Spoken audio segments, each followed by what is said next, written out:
Bismillahirrahmanirrahim. Assalamualaikum warahmatullahi wabarakatuh. Innal hamdalillah nahmaduhu wa nasta'inuhu wa nastaghfiruh wa na'udzu billahi min syururi anfusina wa sayyiati a'malina. May yahdihillahu fala mudilla lahu wa may yudlil fala hadiya lahu. Asyhadu an la ilaha illallah wahdahu la syarika lah wa asyhadu anna Muhammadan abduhu wa rasuluh. Allahumma salli wa sallim wa barik ala nabiyyina Muhammad wa ala alihi wa ashabihi wa man sara ala nahjihi wa iqtafa atharahu ila yaumiddin, amma ba'd. Akhwani wa akhwati, a'azzani Allah wa iyyakum. Alhamdulillah, di sore yang berbarokah ini kita kembali dipertemukan oleh Allah Subhanahu wa taala untuk kita lanjutkan kajian kita mempelajari hadis-hadis Rasulullah sallallahu alaihi wasallam yang dikumpulkan oleh Imamul Hafidz Ibnu Hajar Al-Asqalani rahimahullah dalam kitab agung beliau Bulughul Maram. Kita sekarang sampai pada hadis yang ke-2829 dari urut-urutan Kitabus Shiyam. An Aisyah wa Ummi Salamah radhiyallahu anhuma, dari dua ummul mukminin Aisyah dan Ummu Salamah radhiyallahu anhuma, anna nabiyya, bahwasanya Nabi sallallahu alaihi wasallam, kana yusbihu junuba, beliau itu pernah pagi hari sudah masuk waktu subuh itu dalam kondisi junub. Min jima'in, junubnya itu karena jima'. Thumma yaghtasilu wa yasum, kemudian beliau mandi junub, kemudian beliau puasa. Muttafaqun alaih, hadis ini diriwayatkan oleh Imam Bukhari dan Muslim. Wa zada Muslim, Imam Muslim menambahkan, fi hadis Ummi Salamah, dalam hadis Ummu Salamah, wala yaqdi, dan beliau tidak mengqadha, dan beliau tidak mengqadha puasanya. Para ikhwatin azanillahu wa iyyakum, hadis ini menunjukkan kepada kita beberapa faedah ilmiah. Yang pertama, hadis ini menunjukkan bahwa orang yang sedang hadas besar, baik itu junub maupun yang lain, kalau sampai pagi hari masih belum mandi, maka puasanya sah meskipun mandi setelah subuh. Gambarannya demikian. Jadi kalau ada orang junub malam hari, malam-malam Ramadan, kumpul dengan istrinya malam-malam Ramadan, dan itu halal. Uhilla lakum lailatas siyamir rafathu ila nisaikum, dihalalkan bagi kalian untuk berbuat rafath di malam-malam Ramadan dengan istri-istri kalian.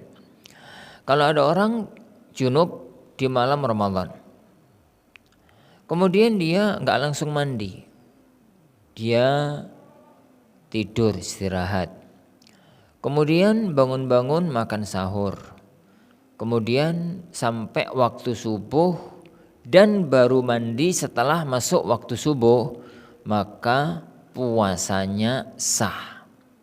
Karena jima'nya dilakukan malam hari. Yang dilakukan pada waktu hari-hari puasa, jam-jam puasa, waktu-waktu puasa itu hanya mandinya. Begitu juga dengan orang yang mengalami haid atau nifas, orang yang sedang haid. Dia sekitar gitu ya, malam Ramadan, maghrib itu masih haid, isya masih haid.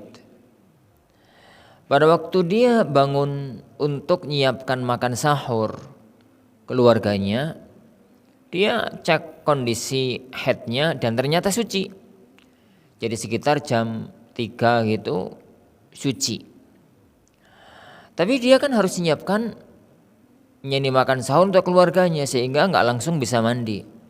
Dia menyiapkan sahur, kemudian sekalian sahur dan baru mandi setelah azan subuh. Bagaimana hukum puasanya? Wajib bagi dia pada hari itu untuk berpuasa dan puasanya sah, tidak ada masalah. Kenapa? Karena tatkala subuh hari, subuh datang, azan subuh datang, dia sudah dalam kondisi suci. Yang ada hanyalah mandinya ba'da azan subuh. Itu aja. Loh, terus apa hubungannya dengan masalah wanita haid tidak sah puasanya? Kaitannya dengan wanita haid, wanita nifas atau pada waktu siang hari tidak boleh untuk kumpul suami istri, itu adalah haidnya. Jadi kalau waktu subuh itu masih suci. Waktu subuh itu masih haid. 5 menit kemudian setelah azan subuh suci. 5 menit kemudian setelah azan subuh itu suci. Waktu sholat subuh kan sampai terbitnya matahari. Berarti wanita itu wajib untuk mandi terus sholat subuh. Tapi puasa hari itu gak sah. Jadi hari itu dia tidak sah untuk berpuasa. Kenapa? Karena di awal waktu jadi puasa dia masih dalam kondisi haid.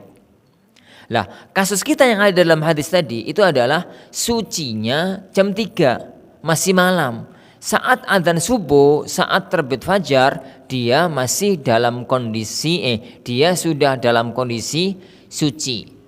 Yang ada adalah belum mandi. Maka yang semacam itu tidak masalah. Wallahu a'lam. Hadis ini yang kedua juga menunjukkan kepada kita orang yang dalam kondisi junub atau ada hadas besar boleh menunda mandinya. Boleh menunda mandinya, tidak langsung wajib atau tidak wajib langsung untuk mandi. Gambarannya misalkan kalau ada seorang wanita terkena haid, dia itu suci pagi hari, sekitar jam 7 itu suci. Maka apakah harus langsung mandi? Tidak. Boleh bagi dia untuk menunda mandinya itu sampai masuk waktu zuhur. Begitu juga dengan orang yang kumpul suami istri pagi hari ba'da subuh. Apa harus langsung mandi? Tidak juga. Tapi dia boleh menunda mandinya itu saat mau sholat zuhur. Ini kalau sedang tidak puasa. Dan kaitannya dengan kalau hari-hari puasa, yang itu tadi yang kita sebutkan tadi. Jadi Rasulullah Shallallahu Alaihi Wasallam itu junub malam hari, Tapi beliau nggak langsung mandi. Beliau tidak langsung mandi, mandinya setelah azan subuh. Dan itu boleh menunjukkan kepada kita bahwa orang yang dalam kondisi junub atau orang yang dalam kondisi hadas besar, maka kalau dia suci tidak atau kalau dia pengen suci, maka dia tidak langsung harus mandi, tapi bisa menunda sampai waktu melaksanakan ibadah yang harus dalam kondisi suci. Wallahu a'lam. Taib. Adapun kalau dia itu junubnya siang hari, itu adalah karena mimpi, maka nggak ada masalah. Karena orang itu kalau mimpi, maka dia itu tidak ada hukum rufi al-qalamu an thalath. Pena itu dicatat dari 3 orang. Salah satunya anin naim hatta yastayqid, dari orang yang tidur sampai dia bangun kembali. Tep. Hadis yang berikutnya, hadis yang ke-30. An Aisyah, dari Aisyah radhiyallahu anha, anna bahwasanya Rasulullah sallallahu alaihi wasallam bahwasanya beliau bersabda, Man mata wa alaihi siyamun. Barang siapa yang meninggal dunia dan dia punya tanggung jawab, tanggungan puasa, punya utang puasa. Sama anhu waliyuh, maka dipuasakan oleh walinya. Dipuasakan oleh walinya. Muttafaqun alaih, hadis ini disepakati oleh Imam Bukhari dan oleh Imam Muslim. Para hadirin azani Allah wa iyyakum. Hadis ini hadis yang perlu untuk kita cermati duduk permasalahannya agar tidak memahami salah terhadap pembahasan hadis ini. Kita bahas dulu makna lafadznya. Yaitu man mata, barang siapa yang dia itu meninggal dunia, wa alaihi siyam, dan dia punya tanggung jawab, punya tanggungan puasa. Dan dia itu punya tanggungan puasa. Menunjukkan bahwasanya ini berkaitan dengan puasa wajib dan tidak berkaitan dengan puasa sunnah. Karena yang namanya tanggungan itu adalah perkara wajib, bukan perkara sunnah. Lah, puasa wajib dalam agama kita itu ada 3. Puasa wajib dalam agama kita itu ada 3. 1, puasa Ramadan. Yang kedua, puasa Ramadan ini itu yang pertama. Yang kedua, puasa nazar. Jadi puasa nazar. Taib. Yang ketiga, puasa kafarah. Yang ketiga, puasa kafarah. Jadi yang pertama, puasa wajib, yaitu puasa Ramadan. Yang kedua, puasa nazar. Yang ketiga, puasa kafarah. Hanya yang berkaitan dengan pembahasan ini hanya puasa wajib Ramadan dan puasa wajib nazar. Kenapa? Karena puasa kafarah kalau nggak bisa otomatis gugur dan turun ke bawahnya semua kafarah. Baik itu kafarah jima siang hari bulan Ramadan, kafarah zihar, kafarah membunuh orang tidak sengaja, kafarah sumpah, kafarah ini, kafarah itu, semua kafarah itu rata-rata kalau dia itu tidak mampu melaksanakan kafarah dengan puasa, maka turun menjadi memberi makan yakni orang-orang miskin. Oleh karena itu, pembahasan puasa kafarah tidak disebutkan oleh para ulama dalam pembahasan hadis ini, karena kalau puasa kafarahnya gugur karena mati, otomatis jatuh turun ke bawahnya. Jadi pembahasan kita sekarang pada masalah puasa wajib ini adalah puasa nazar dan puasa wajib Ramadan, puasa Ramadan dan puasa nazar. Taib. Sama anhu waliyuh, dipuasakan oleh walinya. Siapa itu wali? Wali itu kerabat dekat. Wali itu kerabat dekat. Jumhur para ulama membawa hadis ini kepada asabah. Karena dalam siapapun yang pernah belajar faraid akan tahu bahwa kerabat dekat itu terbagi 2. Kerabat dekat itu terbagi 2. Yang pertama asabah. Asabah itu yang keluarga dari jalur laki-laki. Jadi bapaknya bapak, terus anak laki-laki ke bawah, kemudian saudara kandung, saudara sebapak, paman kandung, paman sebapak, ponakan kandung, ponakan sebapak, begitu selanjutnya. Jadi yang kedua, kerabat tapi bukan asabah. Jadi kerabat tapi bukan asabah.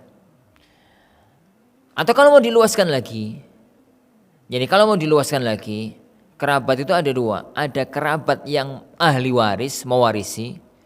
Ada kerabat yang tidak mewarisi. Dan istilah waris, mewarisi itu lebih utama atau lebih dikedepankan oleh para ulama-ulama kita. Taib. Bagaimana fikih dari hadis yang berbarokah ini? Hadis ini menunjukkan kepada kita bahwa orang yang meninggal dunia dan dia itu punya tanggungan puasa.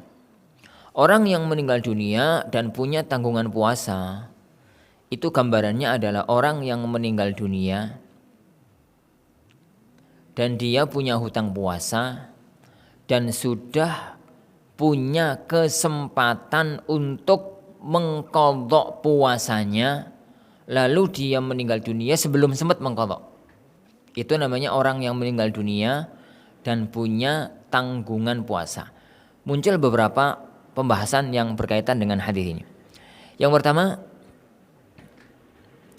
orang yang tidak bisa puasa karena uzur, entah sakit, entah haid, atau safar, atau yang lainnya di bulan Ramadan, sehingga dia itu tidak bisa menjalankan ibadah puasa karena uzur tersebut. Lalu dia meninggal dunia di bulan Ramadan. Kabarnya orang safar. Safarnya 3 hari, tanggal 4, 5, 6 Ramadan. 4, 5, 6 Ramadan dia safar. Kemudian dia pulang. Selama safar itu dia tidak puasa. Qadarullah tanggal 10 Ramadan dia meninggal dunia. Qadarullah tanggal 10 Ramadan dia meninggal dunia karena kecelakaan atau karena apa gitu. Orang semacam ini tidak termasuk dalam hadis kita. Karena berarti orang semacam ini memang punya tanggungan puasa, tapi belum punya kesempatan untuk melunasi, untuk mengqadha, karena dia meninggal dunia sebelum keluar dari Ramadan. Maka ini dianggap tidak punya hutang puasa. Kasus dia selesai, nggak ada masalah. Nggak dipuasakan, nggak dibayarkan fidyah. Karena sebenarnya dia itu tidak punya tanggungan puasa. Yang kedua, orang yang gambarannya sakitnya normal, sebenarnya itu sakitnya itu normal, sakit-sakit yang bisa sembuh. Ini sakit-sakit yang dia itu bisa sembuh. Seharusnya dia itu mengqadha, dia sakit di akhir Ramadan. Tanggal 25 Ramadan itu dia sakit. Sampai hari raya masih sakit. Sampai tanggal 5 Syawal masih sakit. Di tanggal 6 Syawal dia wafat. Padahal sakitnya normal, sakit biasa. Bukan sakit-sakit kronis menaun yang gak diharapkan sembuhnya. Tapi sakit-sakit biasa yang diharapkan sembuhnya. Tapi qadarullah, kemudian tanggal 5 Syawal itu atau 6 Syawal tadi dia meninggal dunia. Dia pun tidak masuk dalam hadis ini. Kenapa? Karena dia adalah orang yang memang punya hutang puasa tapi tidak ada kesempatan untuk melunasi puasanya, untuk mengqadha puasanya. Yang kedua, orang yang jenis kedua ini pun tidak ada qadha, tidak ada diqadhakan, dan tidak ada fidyah. Terus hadis ini berkaitan dengan gambaran kayak apa? Hadis ini berkaitan dengan 2 kasus tadi. Tapi dia sudah punya kesempatan untuk mengqadha. Orang musafir tadi yang safar 3 hari, 3, 4, 5 Ramadan. Dia gak puasa pada waktu safar. Kemudian pulang, dia puasa. Sampai hari raya dia puasa. Dia punya utang 3 hari. Hari raya dia gak puasa. Tanggal 2, 3, 4, 5 gitu ya. Sampai 15 Syawal dia itu sehat, normal, sehat, gak safar, sehingga seharusnya dia itu sudah sempat untuk puasa. Tapi gak puasa-puasa, toh waktunya masih longgar gitu ya. Sampai tanggal 15 qadarullah dia kecelakaan meninggal dunia. Orang jenis ini, kasus jenis yang ketiga ini yang masuk dalam hadis ini, yaitu man mata wa alaihi siyam. Dia itu meninggal dunia punya tanggungan puasa 3 hari, sudah diberikan oleh Allah kesempatan untuk bisa mengqadha. Dia mulai tanggal 2 Syawal sampai tanggal 15 Syawal, dia itu kan punya kesempatan untuk mengqadha, tapi belum mengqadha, qadarullah meninggal dunia duluan. Jadi qadarullah dia itu meninggal dunia duluan, maka orang ini meninggal dunia punya hutang puasa 3 hari. Begitu juga dengan kasus orang yang sakit tadi. Orang yang sakit tanggal 25 Syawal itu dia tanggal 25 Ramadan itu dia sakit. Kemudian dia sakit sampai tanggal 10 Syawal. Kemudian dia sehat, alhamdulillah. Dia sehat gitu ya. Qadarullah di akhir bulan Dzulqa'dah wafat. Tapi belum sempat mengqadha puasanya yang 5 hari tadi. Orang ini pun meninggal dunia membawa utang puasa 5 hari. Begitu. Lah, orang jenis ketiga inilah yang masuk dalam hadis ini, yaitu man mata wa alaihi siyam sama anhu waliyun. Taib. Adapun kalau, yaitu yang ketiga ya. Yang keempat, adapun kalau ada orang yang memang wajibnya itu enggak mengqadha. Wajibnya itu fidyah. Yang pembahasan kemarin. Yaitu orang yang sudah sempuh, tua renta atau sakit kronis yang enggak diharapkan sembuhnya. Dia masuk Ramadan tidak bisa puasa dan tidak mungkin untuk mengqadha. Jadi dari awal kewajiban dia itu bayar fidyah. Dari awal kewajiban dia itu bayar fidyah. Orang yang sakit kronis atau orang yang sudah umur ya 80-an, 90-an dan sangat sepuh sekali nggak bisa puasa, nggak kuat kalau berpuasa. Nggak kuat kalau berpuasa. Dia tidak ada harapan untuk mengqadha karena umur dan faktor kesehatan. Orang ini dari awal itu tidak ada kewajiban mengqadha, tapi kewajibannya adalah bayar fidyah.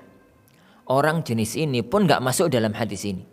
Karena dia tidak ada kewajiban untuk mengqadha, maka tidak dipuasakan. Tapi begitu dia meninggal dunia, berapa hari nggak puasa dibayarkan qadhanya atau dibayarkan fidyahnya sebagaimana pembahasan yang telah kita bahas pada pembahasan yang kemarin. Oleh karena itu, hendaknya dicermati makna man mata wa alaihi siyam. Yang kedua, bagi orang yang masuk dalam kategori hadis ini, yaitu orang yang meninggal dunia dan dia itu mempunyai kewajiban untuk berpuasa, dan dia itu mempunyai hutang untuk berpuasa. Apakah dipuasakan ataukah dibayarkan fidyahnya? Ada khilaf di kalangan para ulama. Sebagian besar para ulama mengatakan dibayarkan fidyahnya.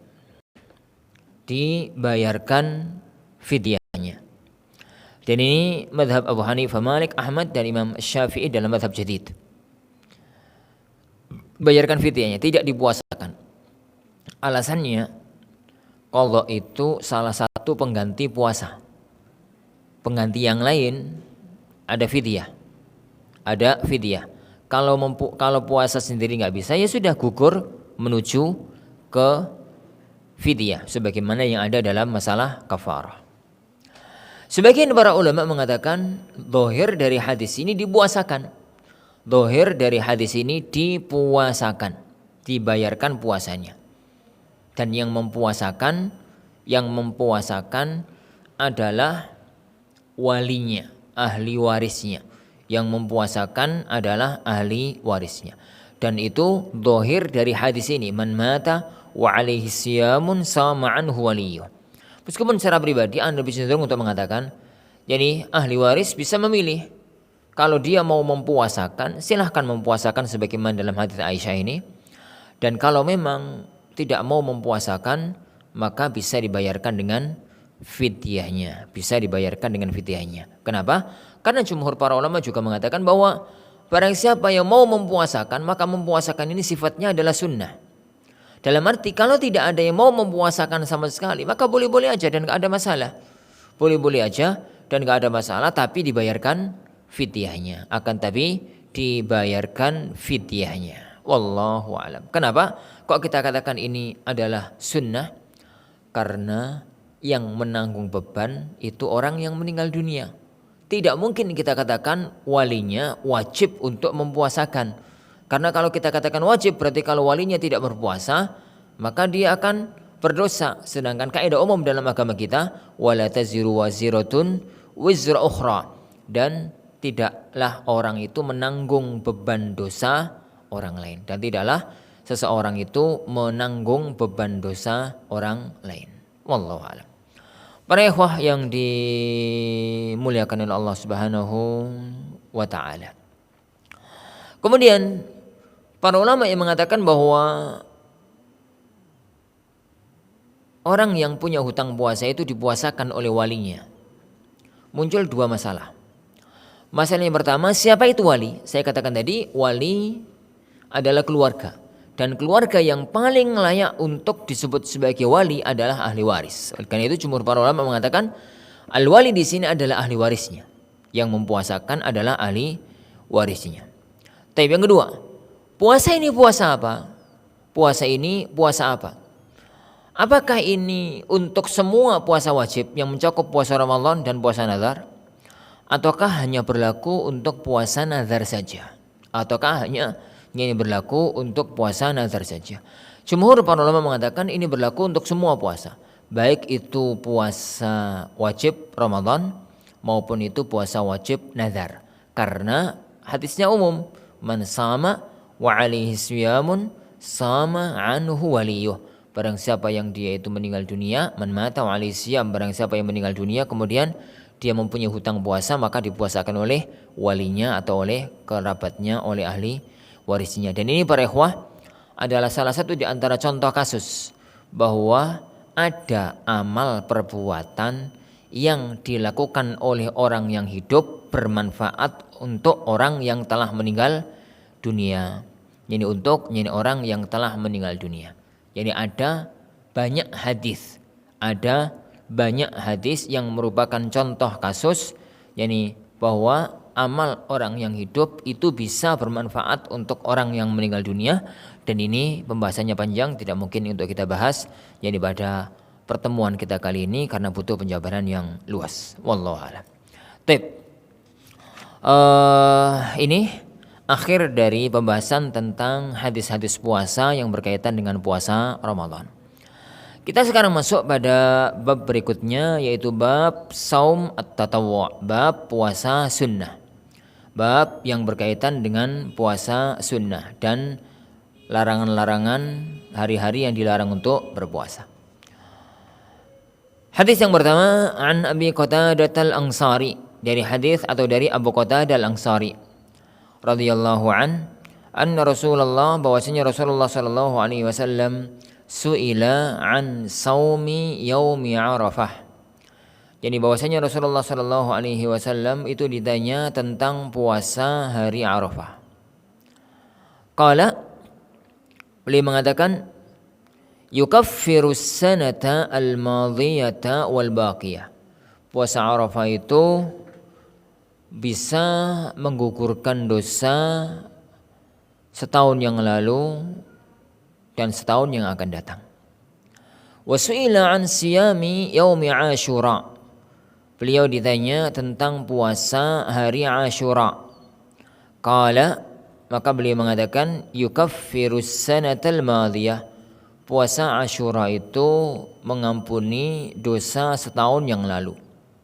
Wasu'ila an saumi yaumil itsnin, dan beliau ditanya tentang puasa hari Senin. Qala, maka beliau mengatakan, dzaka yaumun wulidtu fihi. Itu adalah hari aku dilahirkan.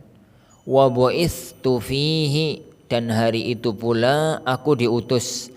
Au unzila alayya fihi, dan hari itu pula aku diturunkan wahyu kepadaku.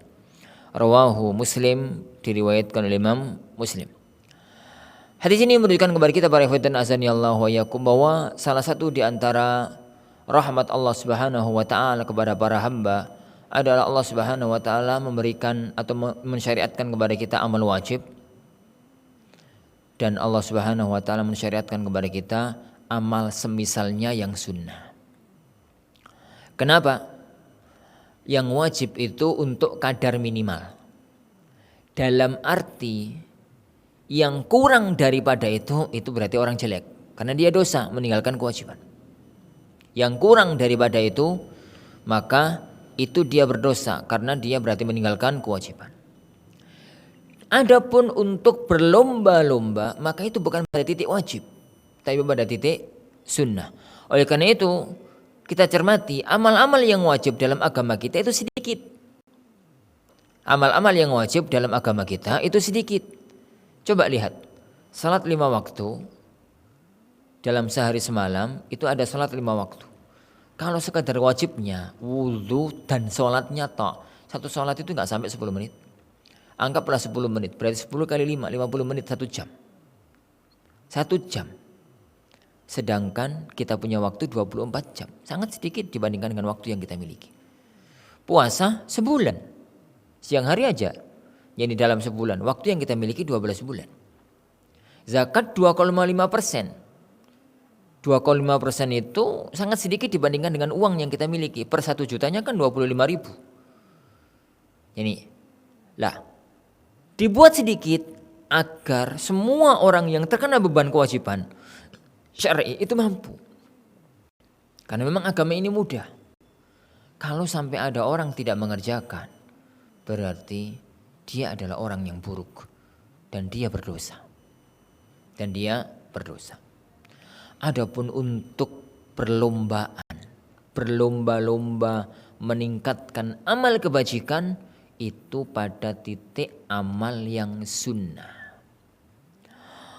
Oleh karena itu para ikhwan azanillahu wa iyyakum, di antara rahmat Allah Subhanahu wa taala, Allah menjadikan amal-amal sunnah itu beragam, banyak. Ada yang berwujud puasa sunnah, ada yang berwujud sholat, ada yang berwujud sedekah, ada yang berwujud baca Quran, ada yang berwujud zikir, ada yang berwujud ini, berwujud itu, agar semua orang bisa melakukan yang sesuai dengan kondisi dia masing-masing, karena kondisi manusia itu beragam. Ada orang itu misalkan tentara, yang dia itu harus selalu menjaga perbatasan. Orang semacam ini, kalau amal sunnahnya harus puasa, itu berat. Jadi bisa jadi dia itu sholat sunnahnya juga kurang. Yang paling bisa dilakukan itu adalah zikir. Kalau ada orang misalkan itu ada kondisi-kondisi susah yang tidak bisa melakukan amal-amal ibadah khusus, maka dia bisa memilih amal ibadah yang lain. Dan itu salah satu di antara hikmah kenapa Allah Subhanahu wa taala menjadikan pintu surga itu banyak dan beragam. Ada pintu sholat, ada pintu puasa yang namanya ar-rayyan, ada pintu sedekah, ada pintu taubat, ada pintu majelis ilmu, ada pintu birrul walidain, bakti kepada kedua orang tua, ada pintu jihad, ada pintu ini, ada pintu itu, macam-macam, agar orang itu bisa memilih, bisa memaksimalkan dari mana nanti dia akan masuk surganya Allah Subhanahu wa taala. Yang kedua, salah satu di antara fungsi dari amal sunnah itu adalah nutupi kekurangan amal wajib. Orang berpuasa ini yakin banyak yang tidak sempurna. Contoh sabda Rasulullah sallallahu alaihi wasallam, "Man lam yada' qaulaz zur wal amala bihi falaysa lillahi hajatun fi ayyada'a ta'amahu wa syarabah." Barang siapa yang dia itu tidak mau meninggalkan amal-amal yang haram, perbuatan yang haram, dan dia itu tidak meninggalkan ucapan yang haram, maka Allah gak butuh kok dia itu meninggalkan makan, meninggalkan minumnya. Allah itu gak butuh bagi dia untuk meninggalkan makan, meninggalkan minumnya. Lah kadang-kadang orang puasa itu nyerempet-nyerempet yang semacam itu. Maka amal-amal sunnah itu yang nutupi. Amal-amal sunnah itu yang nutupi. Masih ingat hadis puasa? Tatkala Rasulullah SAW bersabda, "Awwalu ma yuhasabu bihil 'abdu yaumal qiyamah shalah." Yang pertama kali akan dihisab oleh Allah adalah salatnya. Kemudian Allah mengatakan kepada para malaikat, tatkala melihat salatnya itu bolong-bolong, ada yang enggak sempurna gitu, ya ungduru, hallahu min tatawwu. Lihatlah apakah dia itu punya sunnah-sunnah atau salat-salat tatawwu, salat-salat sunnah. Kalau dijawab ada, maka nanti kekurangan yang ada dalam salat wajib itu ditutupi dengan amal-amal atau salat-salat dia yang sunnah. Lah, di akhir dari hadis itu semua amal semacam itu. Berarti kekurangan dari puasa wajib ditutup dengan puasa sunnah. Kekurangan dari ibadah haji ditutup dengan haji-haji yang sunnah. Kekurangan dari zakat ditutup dengan zakat-zakat atau sedekah-sedekah yang sunnah, begitu. Nah, terutama para ikhwatin azanillahu wa iyyakum, amal sunnah yang berwujud puasa memiliki amal yang besar. Memiliki keutamaan yang agung. Rasulullah sallallahu alaihi wasallam bersabda, Rasulullah sallallahu alaihi wa ala alihi wasallam bersabda, "Kullu amali ibni Adam yudha'af al-hasanatu bi 'ashri amsalha ila 700 dhi'f." Semua amal anak Adam itu dilipat gandakan. Satu amal kebajikan dilipat gandakan menjadi 10 amal kebaikan sampai 700 kali lipat. Qala Allah, tapi Allah Subhanahu wa taala berfirman, "Illa shaum," kecuali puasa. Fa innahu li wa ana ajibihi, kecuali puasa. Puasa itu milikku. Puasa itu untuk aku, saya yang akan membalasnya. Berarti bisa jadi dikali lipatkan tanpa batas, lebih daripada 700 kali lipat. Kenapa? Yada'u syahwatahu wa ta'amahu min ajli. Dia itu ninggalkan syahwatnya, ninggalkan makannya karena aku. Lis-shaimi farhatan. Orang yang puasa itu punya dua kebahagiaan. Farhatun 'inda fitrih wa warhatun 'inda liqa'i rabbih. Yani bahagia, senang tatkala berbuka, buka harian maupun buka hari raya, dan kesenangan tatkala nanti bertemu dengan Allah Subhanahu wa taala. Dan hadis-hadis semacam ini berlaku umum, baik untuk puasa wajib maupun untuk puasa sunnah. Begitu juga dengan hadis tentang puasa atau hadis tentang pintu Ar-Rayyan yang dikatakan oleh Allah ya Rasulullah sallallahu alaihi wasallam, inna fil jannati labab, sungguhnya di surga itu ada pintu. Di surga itu ada pintu, namanya pintu Ar-Rayyan, yang dikhususkan bagi orang-orang yang banyak puasanya, yang rajin puasa. Barang siapa yang kalau pintu itu sudah dimasuki oleh orang-orang puasa, maka pintu akan ditutup. Nah, menunjukkan kepada kita bahwa hendaknya setiap orang itu berusaha untuk menambah dari amal puasa wajibnya dengan amal-amal puasa sunnah sesuai dengan kemampuan yang Allah berikan kepada dia. Kenapa? Karena amal puasa sunnah itu berlevel. Amal puasa sunnah itu berlevel.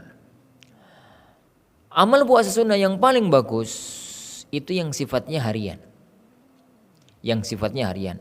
Puasa sunnah harian. Puasa Daud. Puasa Daud. Yang dikatakan oleh beliau sallallahu alaihi wasallam, afdhalus siyam ba'da Ramadan saumu akhi.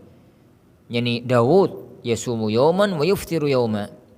Sebaik-baik puasa setelah Ramadan adalah puasa saudaraku Daud, puasa sehari, berbuka sehari. Tapi nggak semua orang mampu melakukan ini, terutama para pekerja berat. Yang nggak pekerja berat aja nggak siap untuk melakukan puasa Daud. Kalau memang nggak siap untuk puasa Daud, maka turun derajat, turunkan puasa pekanan. Puasa pekanan itu hitungannya per pekan. Jadi kalau tadi itu sehari puasa sehari enggak, sehari puasa sehari enggak itu. Lah kalau ini sifatnya pekan, setiap pekan 2 hari. Sabtu, Senin dan Kamis. Itu yang masyhur dengan nama puasa Senin Kamis. Kalau puasa harian, puasa sunnah harian itu 15 hari dalam sebulan. Kalau puasa pekanan ini 8 hari dalam sebulan. Senin Kamis. Kalau berat nggak mampu ya wes, puasa bulanan, puasa sunnah bulanan. Puasa sunnah bulanan ini 3 hari dalam sebulan. Puasa Ayyamul Bidh, puasa hari-hari terang 13, 14, 15. Kalau uzur di hari-hari itu bisa di hari-hari yang lain. Kalau ini nggak mampu juga ya sudah. Tapi ada puasa puasa sunnah yang sifatnya tahunan. Setahun sekali. Dan puasa sunnah sifatnya tahunan itu ada 3. 1, 6 hari di bulan Syawal. Yang kedua puasa Arafah dan puasa Dzulhijjah. Yang ketiga puasa Asyura. Puasa Asyura. Taib. Itu puasa itu. Dan masih ada puasa lain yaitu puasa mutlak. Itu puasa yang mau puasa ya puasa, terutama pada bulan-bulan khusus, pada bulan-bulan yang dia itu berada di bulan-bulan mulia kayak Sya'ban atau di bulan-bulan haram, Rajab gitu ya, Dzulqa'dah, Dzulhijjah, Muharram dan yang lainnya. Taib. Perhatian azani Allahu wa iyyakum. Puasa-puasa yang sunnah ini semuanya boleh digabung, boleh dilakukan. Kecuali kalau puasa Daud. Mananya kalau ada orang itu puasa pekanan, bulanan, tahunan, digandeng jadi satu. Senin Kamis iya, Ayyamul Bidh iya, puasa tahunan iya. Boleh, boleh. Dan itu amal kebajikan. Yang enggak boleh dalam mazhab yang rajih, ada khilaf di kalangan para ulama mengenai masalah ini. Dalam mazhab yang lebih kuat adalah kalau orang puasa Daud. Kalau orang puasa Daud maka jangan digabung dengan puasa yang lain. Kalau puasa Daud ya sudah puasa Daud tok, jangan digabung dengan puasa yang lainnya. Kenapa? Karena Rasulullah SAW tatkala berbicara kepada Abdullah bin Amr bin As yang ingin puasa tiap hari, maka beliau tatkala ngomong puasa Daud, beliau mengatakan, yani sauma akhi Daud, puasalah kamu kayak saudaraku puasa Daud. Yani puasa Nabi Daud. gitu ya. Sehari puasa, sehari tidak. Rasulullah SAW menutup hadisnya dengan wala tazid alaih. Jangan kamu tambahi. Jangan kamu tambahi dari puasa Daud. Adapun kalau seseorang ingin untuk puasa Daud sekaligus ingin untuk puasa yang sifatnya tahunan yang besar kayak Arafah itu, putus dulu puasa Daudnya sehari, yakni kemudian puasa Arafah atau puasa Dzulhijjah atau puasa Asyura, kemudian nanti setelah itu baru dilanjutkan dengan puasa Daud. Setelah yakni dia memutus puasa Daudnya 1-2 hari sebelumnya, kemudian puasa Asyura, kemudian sehari diputus, kemudian setelah itu baru puasa Daud kembali. Wallahu a'lam. Waktunya mepet. Kita bahas di sini. Cara ringkas hadis ini memberikan kepada kita 3 jenis puasa. Yang pertama puasa Arafah. Puasa Arafah itu puasa yang dilakukan saat orang-orang haji sedang wukuf di Arafah. Makanya dinamakan dengan puasa Arafah. Berarti kapan? Tanggal 9 Dzulhijjah. 9 ini pakai patokan 9 mana? 9 ini dengan segala khilaf yang ada di kalangan ahli ilm pakai patokan tanggal 9 negeri masing-masing. Jadi 1 hari sebelum hari raya di negeri itu, maka hari itu namanya hari Arafah untuk negeri itu.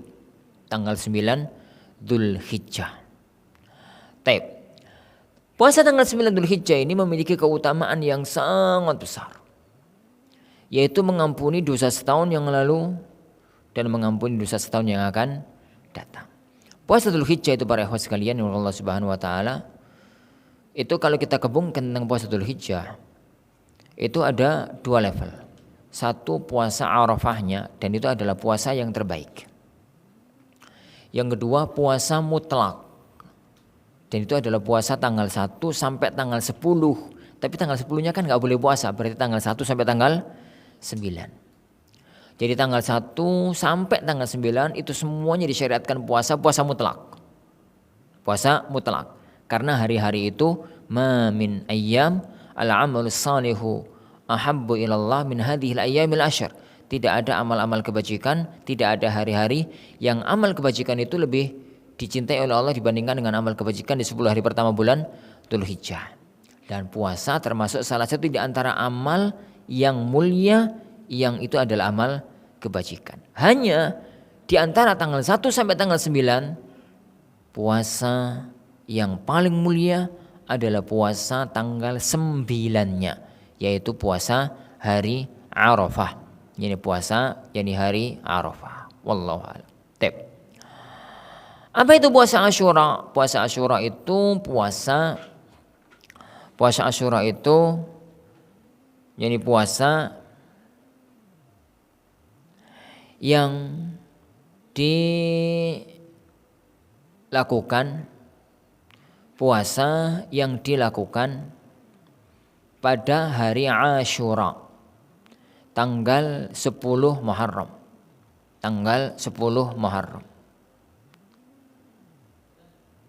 Rasulullah SAW melakukannya dan Rasulullah SAW memerintahkannya. Hanya menjelang akhir hayat beliau, setahun sebelum beliau meninggal dunia, diberitahu oleh para sahabatnya bahwa hari itu adalah hari orang-orang Yahudi juga berpuasa. Dan salah satu di antara kaidah beragamannya Rasulullah SAW adalah tidak ingin beribadah sesuai sama mirip dengan ibadahnya orang-orang ahlul kitab. Maka Rasulullah SAW bersabda, "Idza kana al-'amul muqbil la asumannat tasi'." Jika tahun berikutnya saya juga akan berpuasa pada tanggal 9-nya. Jadi yang memiliki keutamaan agungnya itu adalah puasa tanggal 10. Tapi agar puasa itu tidak menyamai puasanya orang-orang ahlul kitab, maka digandeng dengan puasa tanggal 9-nya. Faridhanazanillahu wa iyyakum.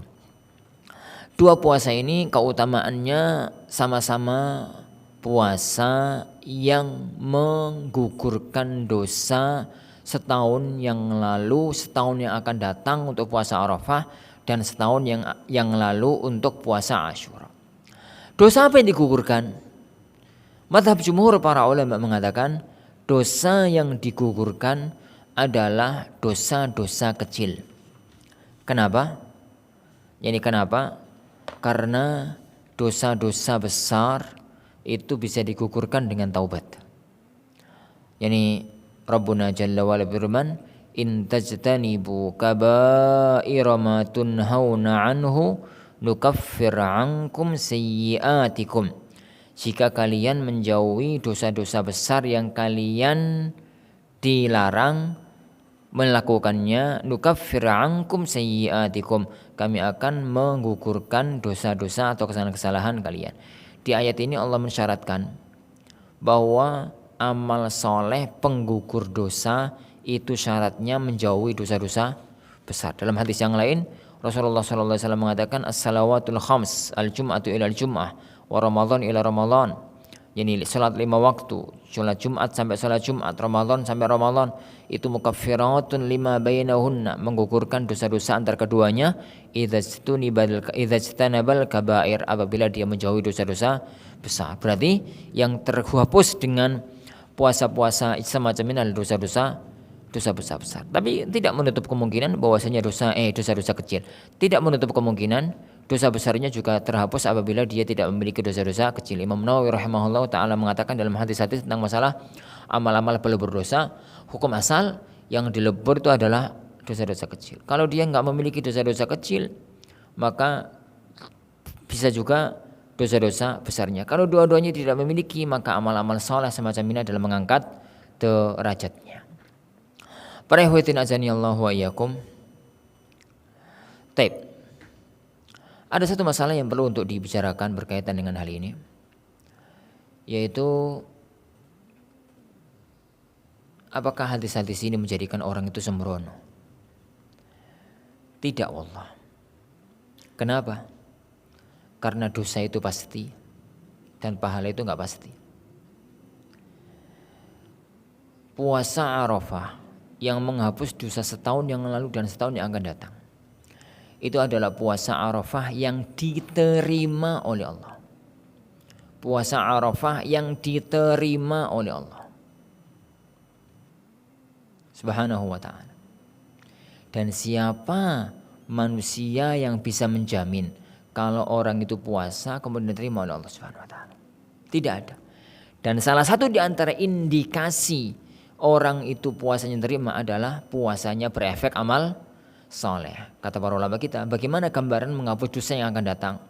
Gambaran menghapus dosa yang akan datang adalah apabila orang itu puasa Arafah dan puasanya itu diterima oleh Allah Subhanahu wa ta'ala, maka puasa itu akan menjadikan Allah memberikan dia taufik untuk menghindar dari dosa-dosa setahun yang akan datang. Dan apabila dia terjerumus dalam perbuatan dosa, maka Allah akan memberikan taufik untuk segera bertobat kepada Allah Subhanahu wa ta'ala. Jadi itu maknanya. Jadi tidak ada kata bagi orang kalau sudah puasa Arafah kemudian dia bebas karena merasa dosa setahun sudah terhampuni. Kalau dia melakukan itu, maka berarti indikasi kuat bahwasanya puasanya itu tidak diterima oleh Allah Subhanahu wa ta'ala. Terakhir, puasa hari Senin dan Kamis. Puasa hari Senin dan Kamis itu salah satu di antara puasa-puasa sunnah yang agung. Yang salah satu di antara kemuliaannya adalah hari itu adalah hari saya dilahirkan, hari saya diutus. Dan untuk kita adalah mengikuti sunnahnya Rasulullah SAW. Dan hari itu adalah hari dipaparkannya amal. Amal itu dilaporkan oleh para malaikat kepada Allah Subhanahu wa ta'ala. Dan kata Rasulullah SAW, wa uhibbu an yu'rada amali wa ana shaim. Dan saya ingin amalku itu disampaikan kepada Allah saat saya sedang berpuasa. Wallahu a'lam. Insyaallah subhanahu wa ta'ala ini hadis yang terakhir Anda bahas singkat karena waktunya ada. Insyaallah subhanahu wa ta'ala kita lanjutkan pada waktu yang akan datang biizni rabbina tabaraka wa ta'ala. Waktu yang tersisa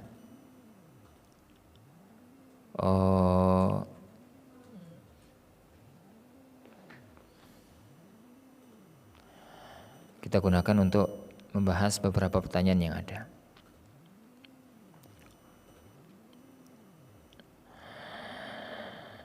Tep, Ustadz ana baru setahun masuk salafi. Yang mau ana tanyakan, Ustadz ana baru setahun masuk salafi. Yang mau ana tanyakan, saat sholat taraweh kan ditutup sama sholat witir. Dulu ana kan di Indo selalu berjamaah. Dulu anakan di Indo selalu berjamaah. Jadi belum tahu bacaan apa yang dibaca setelah rukuk setelah puasa 15 hari jika sholat tarawih sendiri di rumah. Saya sebagai makmum dulu hanya mengamini, belum tahu bacaannya. Dan selama ini baru tahu tahun ini ada sholat tarawih sendiri di rumah majikan. Oh, pertanyaannya dari Hong Kong. Taib. Pertama, alhamdulillah, bersyukur nanti kepada Allah Subhanahu wa taala. Jadi diberikan oleh Allah hidayah mengenal sunnah. Jadi salafi itu adalah manhaj hidup, konsep hidup. Bagaimana kita beragama Islam ini sesuai dengan Al-Quran, sesuai dengan As-Sunnah, dengan pemahaman salafus saleh.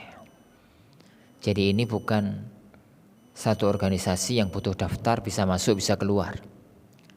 Tapi ini perjuangan.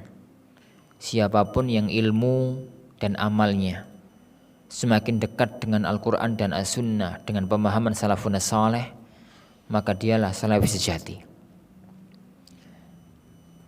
Dan barang siapa yang ilmu amalnya jauh dari Al-Quran, As-Sunnah dan pemahaman salafun saleh, maka dia bukan salafi sejati, meskipun ngaku-ngaku salafi. Karena salafi itu adalah perjuangan. Bagaimana orang bisa beragama sedekat mungkin dengan Al-Quran dan As-Sunnah sesuai dengan apa yang dipahami oleh para ulama unas salaf. Yang kedua, tentang masalah pertanyaan nanti yang ditanyakan itu adalah tentang kunut witir. Jadi kalau dulu sholat tarawih itu selalu di masjid, sehingga pokoknya kalau imamnya kunut ya tinggal ngangkat tangan amin amin selesai. Lah kalau sekarang dalam kondisi PSBB kalau Indonesia, di Hong Kong mungkin lockdown jadi nggak bisa ke masjid, jadi harus sholat di rumah sendiri. Bagaimana yang dilakukan? Harus difahami bahwasanya kunut witir itu sunnah dalam sholat. Jika dilakukan maka itu baik, jika tidak maka nggak mengapa. Oleh karena itu Anda lebih memilih kalau memang nggak hafal doa kunut witir, maka nggak usah kunut. Kalau nggak hafal doa kunut witirnya, maka nggak usah kunut. Lakukan witir kayak biasanya aja.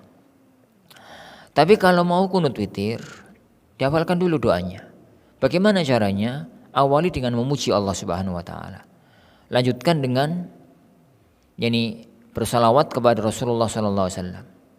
Kemudian baca doa kunut witir, Allahumma hdini fi man hadait kalau sendirian, Allahumma hdina fi man hadait kalau berjamaah. Kemudian ditutup dengan salawat, kemudian sujud. Kemudian sujud. Begitu. Dan itu banyak ditemukan dalam tulisan-tulisan para asatidzah tentang kunut witir. Insyaallah doanya enggak terlalu sulit karena doa itu lazim dipakai untuk kaum muslimin, saudara-saudara kita yang melakukan kunut subuh. Wallahu a'lam. Saya mau bertanya, bagaimana cara membayar hutang puasa Ramadan yang kita sendiri lupa jumlah hutang puasanya.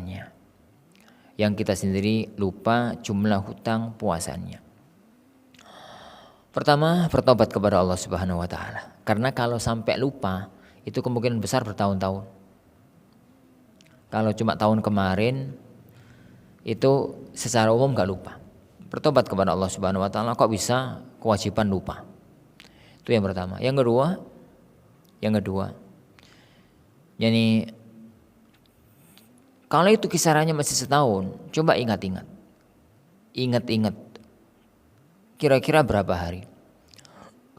Kalau nanti menemukan ketemu berapa harinya, alhamdulillah. Kalau tidak, ambil prediksi yang yakin.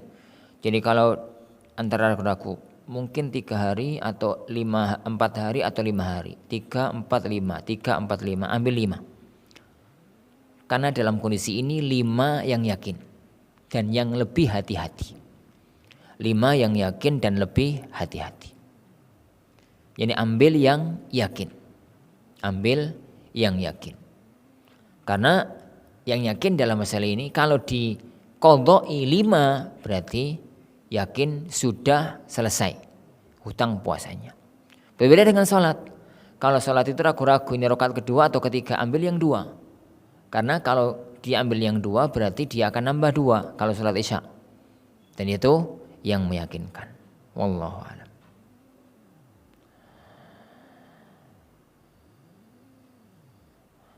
Pak Ustadz, kalau sholat taraweh dikerjakan di sepertiga malam, apakah niatnya diniatkan sholat taraweh atau tahajud? Taraweh, tahajud, witir, sholat malam, qiyamul lail, qiyam Ramadan itu berbagai istilah untuk satu hakikat yang sama, yaitu sholat sunnah yang dilakukan malam hari ba'da isya sampai sebelum subuh. Hanya penamaannya beda-beda karena ditinjau dari berbagai sudut yang berbeda-beda. Kita namakan dengan salatul lail karena memang itu sholat yang dilakukan di malam hari. Dinamakan dengan salatul witir karena sholat itu ditutup dengan angka ganjil. Dinamakan dengan qiyamul lail, qiyam itu berdiri. Kenapa? Karena sholat itu rukun terpanjangnya berdiri. Dinamakan dengan qiyamu Ramadan kalau malam-malam Ramadan. Dinamakan dengan salat tahajud, diambil dari kata-kata tahajjada. Ya tahajjadu itu bangun tidur. Tahajjada ya tahajjadu itu bangun tidur. Karena biasanya sholat ini dilakukan setelah bangun tidur. Dinamakan dengan salatut tarawih karena kalau hari-hari Ramadan yang diajarkan oleh Rasulullah SAW itu sholat ini enggak langsungan, tapi disela-selai dengan rohah, istirahat, sehingga namanya oleh para ulama dengan salat tarawih. Oleh karena itu kalau ada orang ba'da salat isya malam-malam Ramadan tidur, kemudian bangun tidur jam 3, jam 1, jam 2 dia sholat, itu sholat tarawih juga sholat tahajud. Sholat tarawih juga sholat tahajud. Nggak ada masalah yang itu. Dia katakan diniatkan dalam hatinya bahwasanya ini adalah sholat tahajud, ini adalah sholat tarawih. Wallahu a'lam. Ustaz, apa hukumnya wanita yang minum obat penunda haid agar dia bisa sempurna puasa dan beribadah di 10 hari terakhir bulan Ramadan? Cara pribadi Anda lebih cenderung untuk mengatakan makruh. Kenapa? Karena haid itu tabiat anak wanita, tabiat anak manusia yang perempuan. Tatkala Rasulullah SAW mengomentari Aisyah yang nangis pada waktu haid, beliau mengatakan, yani hadza syai'un katabahullahu ala banati Adam. Itu adalah sesuatu yang memang sudah Allah tetapkan, yang terjadi pada anak-anak wanita dari anak keturunannya Nabi Adam. Yang kedua, obat penghalang haid itu menghalangi sesuatu yang normal, dan menghalangi sesuatu yang normal mesti ada efek buruknya bagi badan. Mesti ada efek buruknya bagi badan. Dan sesuatu yang berefek buruk itu jelek. Yang ketiga, orang itu kalau ada ulur, maka dia akan tetap mendapatkan pahala sempurna kayak kalau nggak ada ulur. Kata Rasulullah SAW, "Man kana musafiran au maridan kutiba lahu yani mithla ma kana sahihan muqima. Barang siapa yang orang itu safar atau sakit, maka dia akan ditulis mendapatkan pahala sempurna seandainya dia itu sehat dan tidak safar. Orang yang biasa puasa sunnah, kemudian suatu hari dia sakit, maka dia tetap mendapatkan pahala puasa sunnah tersebut meskipun gak puasa. Orang yang biasa sholat malam, kemudian suatu hari dia sakit, gak bisa sholat malam, maka dia akan tetap mendapatkan pahala sholat malamnya secara sempurna. Dan itu kemurahan Allah Subhanahu wa ta'ala. Kalau memang dia itu terbiasa puasa, kemudian biasa baca Quran, biasa sholat malam, kemudian terhalang karena haidnya, dia akan tetap mendapatkan pahalanya secara sempurna. Jadi tidak perlu untuk menutup itu. Jadi tidak perlu untuk melakukan hal tersebut. Yang keempat, tidak semua amal kebaikan di bulan Ramadan terhalangi dengan haid. Dia masih bisa untuk berzikir, memperbanyak zikir, masih bisa untuk bersedekah, masih bisa untuk membaca Quran dalam mazhab yang rajih. Jadi masih bisa untuk amal-amal yang lainnya. Nggak bisa kan hanya dua, puasa dan sholat. Itu yang nggak bisa, dan tetap mendapatkan pahala yang sempurna. Yang terakhir itu bisa diqadha, puasa itu bisa untuk diqadha. Oleh karena itu saya anjurkan untuk tidak melakukan itu, karena puasa ini sifatnya tahunan dan itu terjadi dimanapun berada. Beda kalau orang haji, beda kalau orang berangkat umroh, itu setahun bisa sekali, seumur hidup bisa sekali. Dan ada banyak masalah kalau kemudian dia tatkala berangkat haji kemudian dia haid atau nifas atau yang lainnya. Maka untuk haji dan umrah itu kasusnya berbeda, sehingga kita sunahkan atau kita anjurkan untuk melakukan antisipasi agar tatkala di tanah suci tidak terjadi haid atau nifas. Untuk puasa ini kasusnya berbeda, karena ini adalah ibadah yang bisa dilakukan tahunan dan dilakukan dimanapun tanpa terikat dengan tanah suci. Wallahu a'lam.